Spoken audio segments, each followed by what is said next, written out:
body systems because the body could not hold that amount of frequency that rapidly. Now, if the Guardians are going to intervene and try to get the place back, they're not going to do it and then let everybody get wiped out anyway. They wouldn't do it unless there was something that could be done about that. And this is where the twinning event comes in. We'll talk more about the details of the twinning because it's kind of complicated tomorrow. The twinning comes down to a very personal reality that some people know about, most people don't. That when we incarnate from the higher levels, from density 2, and we come down into density 1, we come in something called a 12 clock, or a cycle of 12 simultaneous incarnations placed in various different time vectors within the same Earth cycle, different time periods within the same cycle. We come in with something called a twin, a gender twin, which is ourself, but in the opposite gender of what we are here. Now, most people, unless you happen to be indigos, I'll tell you about most people first. Most people come in with their gender twin, but they don't run in one given lifetime. They will not run into their gender twin in every lifetime. Only in the last lifetime before ascension. They will meet their gender twin, and they're like those, sometimes they're those like love at first sight, just, fall in love. You see, once in a while, you see these couples that have this really special weird thing. They're just really together. And even when they can fight and be mad at each other, but there's still this love bond between them. You can feel it. This is indicative of gender twin, natural gender twin relationships.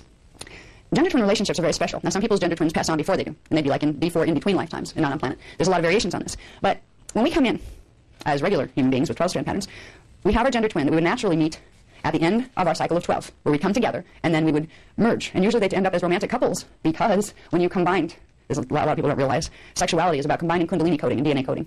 When you unite with someone, you are taking on part of their codes, and they're taking on part of your codes as far as the template, scalar wave patterns. With gender twins, the progressive coming together as, well, it was originally the divine coupling, the married couple really kind of symbolized that.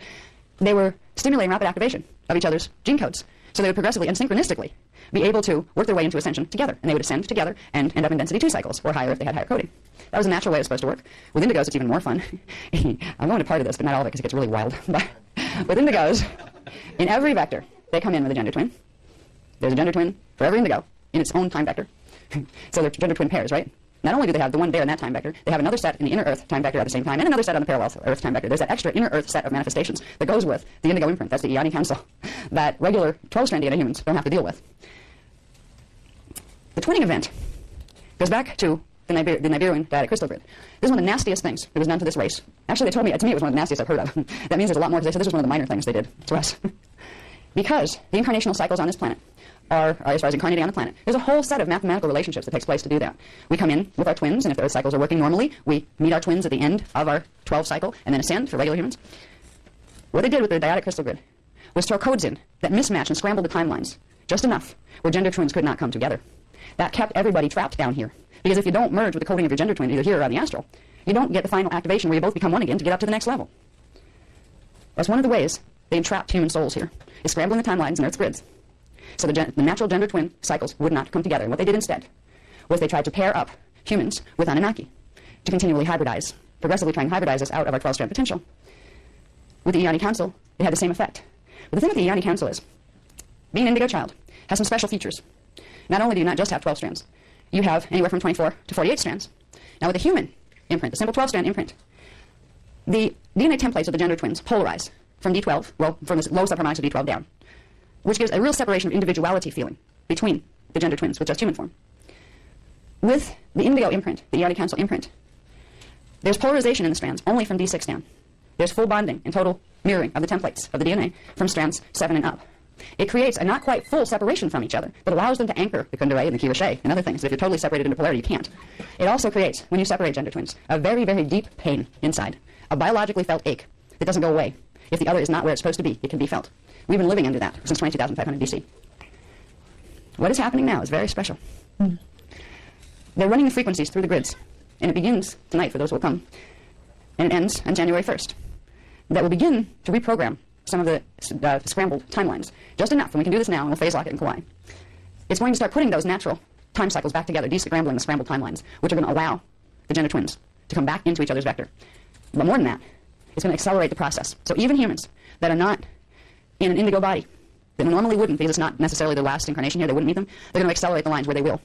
If the gender twins aren't here, and have crossed over, they will arrange astral interaction with them.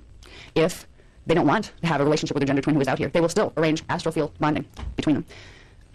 If people are open to the gender twin thing, first of all, you may actually be with yours. There are some people, particularly indigos, who manage to come through and get through and move through the scramble in the timelines where they actually found their gender twin. So if you're part of a married couple and it's a good thing happening, there's a good chance you may have already found yours as an Iani Council. That will amplify and get stronger. And whatever bond you have, they told me it'll go this way. There'll be a little clearing of conflict stuff from old patterns, and then there will be an even stronger bond than was ever there before. if you have your twin with you. If you don't, you're one of those rocky relationships that you just know, that's all right for now, but I really have a feeling I'm not supposed to be here forever. It may be the fact that you're still paired with an Anunnaki or Draconian that you don't belong with. They don't belong with you any more than you belong with them. They can't ascend either that way. Okay? The grids are going to do this on a mass level.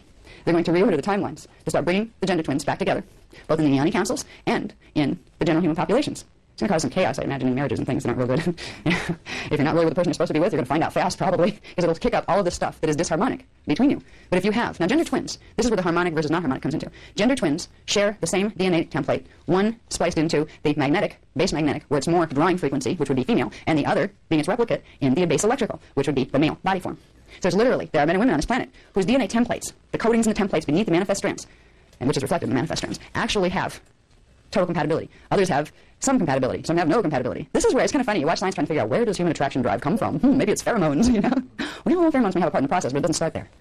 Attraction to each other has always been about the DNA template.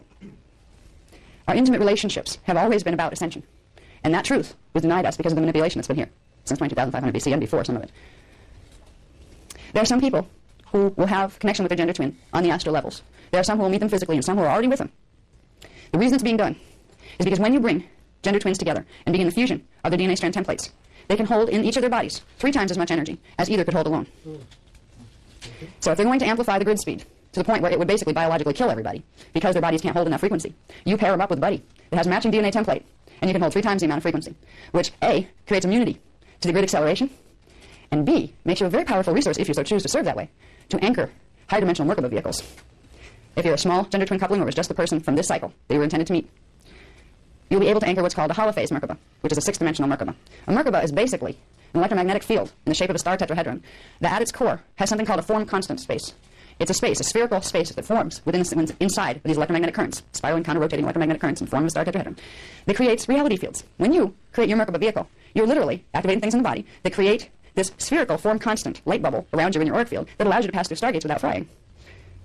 Now, when you bring gender twin couples together, they have the ability to rapidly activate their own Merkaba, accelerating their own DNA strand template activation and such. But they have the ability to start bringing in the frequencies, depending on what their particular coding. Indigos, you put gender twin indigos together, they can anchor the kundalini, parts of it anyway, depending on if you have 48 codes, you can anchor the whole darn thing times 3, not just times 1. So people who come together, particularly the Ioni Council, who have that ability to anchor alone, they can anchor the kundalini. You put them together with their gender twin, they can anchor 3 times the amount of kundalini frequency. Kundalini frequency coming into the planetary grids will allow something besides not getting fried on a biological level, as far as your twin, being with your gender twin will help this. You may find them popping up in your life. And it starts in January 1st it starts. And it's going to move rapidly, I think, because the time is so short, but to the end of the year we need to get some of this stuff accomplished. But gender twins who are aware that that's what's happening are going to be asked if they're willing to create something called safe zones. Where, and it's funny, you don't have to be an intimate couple. You may find your gender twin, and you may be in a relationship that you really value.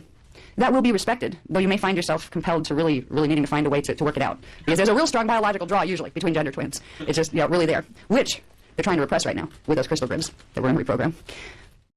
Secondly, you'll be able to begin creating safe zones on the planet. This is also needed if we're going to activate Stargate 6 to reclaim Stargates 4 and 5 and get them back under burnout protection. The planet needs to be able to handle that frequency, not just the human gene code. If we can build Merkaba sites, which are, we run them a hard seal, and there's going to be a certain technique that they give us to do this that will be in writing before you leave, it creates a safe zone site where it creates a space. It'll create a holophase Merkaba, which is a 6-dimensional Merkaba. That's a plug for 6-dimensional frequency from the Stargates to come in and synthesize through so it doesn't hit the grids and just start creating chaos. We need to help create Merkaba safe zones. There are also zones that, within them, they create a form constant within their area. And they'll be getting a lot more information on this as we go along, but this is the basic concept of what they're wanting us to do if we're going to help. Wherever we are, we can learn to run the technique just to anchor. It's okay. Yeah, I'll anchor when you're, anywhere you want. Every step I take will be anchored when go ahead. You can have fun with this. It helps your system because every time you assist in anchoring a Merkaba, it assists in accelerating a bit of your own DNA template and your own spiritual integration process. Right. But yes, you can pass it on with your mate. In fact, one of the strongest ways to pass on activations is in the combining. When mates combine, right. Because your field's open to each other. Right. Okay, this has been a tactic that's been being used to mess up the DNA code of a lot of the Ioni Council that aren't awakened yet. They're trying to pair them with Draconians, or they're trying to pair them with Anunnaki. And the sad thing is, the people that have the Draconian and Anunnaki codes don't know it. Their matrices don't tell them that. They just think they're regular humans like anybody else. But they happen to be used. They guide them into relationships just when indigos are trying to awaken, usually. Right. And they try to hijack them. And if they get them involved sexually and get those fields open, they start to contaminate the indigo's DNA template. Yep. All right, so this has been going on all through the New Age movement, but it's been going on all through human history since at least 22,500 BC, actually, but it's been upstepped lately. So yes, you can use that principle in reverse for good things. Right. You can bring the frequencies, Maharic frequencies, into your field and pass them on to your mates or to your lovers. You can even pass them on to a smaller degree in a hug to someone. But you always ask first. If you can't ask them directly because you have to explain a billion things they're not going to understand, put out a call to their own avatar level and say, is it okay if I do this? Because you don't put anything in anybody's field without asking permission. And if they can't answer you here because they don't have the knowledge base to where your words are going to make sense, you do have the right to, from your avatar level, bring in that silver level of yourself, that pale silver avatar self, and ask your avatar level to ask their avatar level if it is all right that you bring this frequency to them. And you'll get a feeling. I mean, if you have direct, open communication, you'll get a yes or no, or maybe or not today, maybe next week. But if it's a no at that moment, you'll get a feeling, not right to do right now. There's something that doesn't feel right. I get a feeling that I'm not supposed to. But usually, the answer will be yes, unless they're not ready to hold whatever frequency. Okay? So you can use the regular twinning effect to help. Think about the twinning for a while, though, and how neat, because I don't want everybody to leave here and, oh my God, it's that bad. Yuck. We have all this work to do, and how dare they do that? They're not very nice. That's not a good vibe to send people away on them. I don't want to do that. There's one aspect of this that is very, very joyful, and it has to do with the twinning. Be it your twin, your gender twin, or the closest match they can possibly find. Once in a while you'll have a gender twin that's off someplace else, like literally in another universe, that is not going to be able to bring it through, but that's not too many, but some are like that. You will still be assigned with a buddy, either in the astral, if that's where you want it, or in the physical. They'll bring someone into your life that you have the closest DNA template match to. What that means is, you know how men and women tend to just have this thing sometimes, or they have a real hard time understanding each other, this like gender barrier thing? That is very, very much less, particularly in indigo children, gender twinnings, or even close matches. So that's something to look forward to. There is one more thing. I'm glad I came back to this that I didn't say, that I need to say. When we're talking about the astral, we're talking about the astral plane, or the D4 level, where you can take your astral body, and there's a lot of people, it's getting really popular in the New Age movement, have all these wonderful astral affairs with beings from all over the place. I met a lady who likes to sleep with Dracos because they're really good in bed. That's what she talks about. Astral relationships with draconian hybrids, great. There's others that are really, really very enamored by the pretty, pretty Palladian Nibelungans, who look so angelic and are usually gorgeous. Well, at least that's how they present themselves. Once upon a time, astral affairs were fine. When you're in a time like this, they're the most dangerous thing you can do. When you're sent, if you're not going to have, if you end up for some reason that your gender twin is not in a physical body, or you just aren't open to having that quite in the physical, where you'd be more comfortable in an astral relationship, there's one thing that will not, absolutely not, be occurring in the astral relationships. They will not turn into what feel like and look like sexual affairs there. They may end up here as sexual bonding and committed relationships and things. But because right now, the tactic of sending in wonderful astral lovers to seduce humans is being used by both draconian and Anunnaki forces for one reason. You take your astral body out. You go and have an affair. It's the same darn thing as linking your fields sexually here with someone here. They're doing code saturation of the DNA template, and people are falling for it. There's articles popping up even in like the Inquirer and the Sun papers now about beautiful aliens coming and having romantic affairs with humans, taking them out of body and all this. This is even hitting like the Sun now. When you look at the Sun type tabloids, these are the ones that tell you little info bites on what's really going on, but it's all presented as fiction, of course. No, everybody knows you don't believe those stories, right?